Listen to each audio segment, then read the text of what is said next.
Hi, I'm Mr. Wright. I'm going to be your child's geometry teacher this year at St. George's. I'm looking forward to a great year and I am excited to meet everyone. Before we start talking about geometry, I just want to talk about how math works coming into St. George's.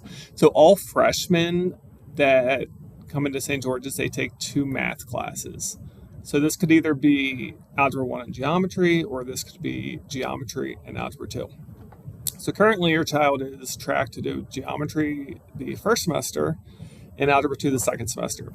This would also put them on track to take pre-calculus as a sophomore. So next year they will take pre-calculus, and then after that they could take calculus, they could do statistics. There's a couple more options.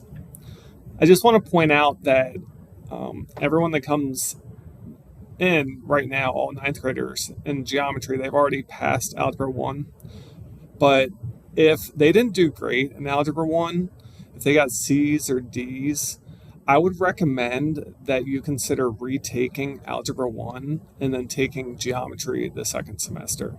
This will just build a much stronger foundation, and you're not going to be moving as quickly through these challenging math courses, and you're going to set up students for a lot more success if they have that strong foundation.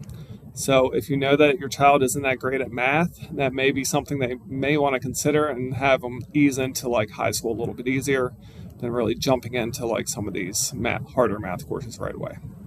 All right, so I'm going to talk about geometry course now. First off, a little bit about me.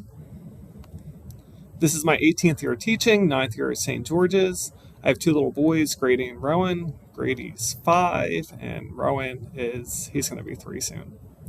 In the past, I've helped coach wrestling and lacrosse. Currently, taking a break from that with the two little guys. And in my free time, I like running and watching Philadelphia sports, Eagles, Phillies, Sixers. The classroom supplies, you're going to need a binder, you're going to need pencils and paper. And then for math class, really like the one thing that might be different, I want students to get a stylus, just like one of those little pens with like the rubber tip, so that way you can write on the screen. There's a couple different programs that I use that require the stylus or like makes it easier to write on the screen. Classroom expectations, make sure you come to class on time. Make sure you are prepared with your Chromebook, it's charged, ready to go, and you have a pencil. There shouldn't be any eating in the classroom. Make sure you are respectful to the teacher, to fellow students, and to the classroom. And there is no cell phone or headphones during class. I have a calculator holder on the wall. So every day during class, at the beginning of the class, students are going to come in and they're actually going to switch out their cell phone for their calculator. It's all numbered. That way the phones will be on the wall and students won't have to like worry about being distracted by them. You can see the topics that we cover in geometry. We're going to start off with parallel lines and some like basics to geometry, and then work our way through circles and trigonometry and transformations, congruence, similarity, and volume. In a typical day in geometry, we'll do a warm-up, we'll go over the homework. There will be like an activating strategy for the new lesson, so kind of get them thinking about whatever's coming up. I do a lot of investigation-based activities for the geometry lesson, so there'll be, it might be hands-on, or it might be working with like certain numbers or looking for certain patterns in order to kind of figure out what's going on with like the geometry and what's going on with the math, so that they're coming up with the ideas on their own. We'll do a new lesson with some guided practice, a summary, and then independent or practice, which if they don't finish like the independent practice, that'll turn into homework. But I do give them time pretty much at the end of class to get started on that. So a lot of students finish that, and if they finish, they don't have homework, but if they don't finish it, that turns into homework. These are some of the teaching strategies I use. So we just talked about the investigation-based. I use collaborative groups. So students are going to be partnered, and they're going to be working with their partner throughout class to facilitate the learning.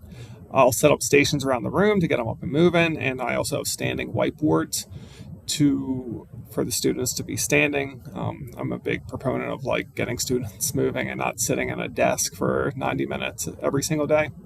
And then we'll use certain computer activities. There's one called Go Formative I like that I use for like homework and like classwork a lot of times, and it'll tell them if they're correct or incorrect after doing the work. So it gives them that instant feedback, and they know like if they need help, and I can help them, or if they can get help from someone else. Formative assignments, that's your classwork and homework. That's 30% of your grade. And again, like if at the end of class, a lot of times we'll start something. If we don't finish, it'll turn into homework. The other thing that we're going to be doing this year is called IXL. It's a computer program from the district that the district requires. And students will be required to work on this every week. And they'll have to complete like a certain number of activities every week. So that is something else that we'll be working on in class, but that's something that they can work on at home as well. Then we have summatives. That's like your tests and your quizzes. So that's going to be every week and a half, we'll have a quiz or a test. I make the quizzes, or like from our school, we make the quizzes, but then the tests, a lot of those are made by the district, and all the geometry teachers in the whole district actually give out the same test. And then 20 at the final exam is 20% of the overall grade at the end of the course, and that's cumulative. So everything that we cover could be on the final, but we do review for that, and pretty much every single like quiz and test, before the quiz or test, I'll do a review day to make sure everyone's prepared.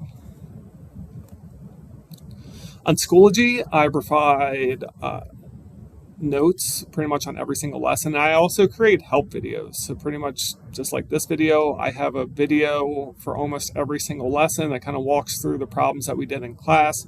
So if students are ever absent, or if like they miss something, they should just go on there and like watch the video, and they're going to be caught up. And I'm the one that made the video, so it should be correlated to and they should be able to understand like what's going on in class.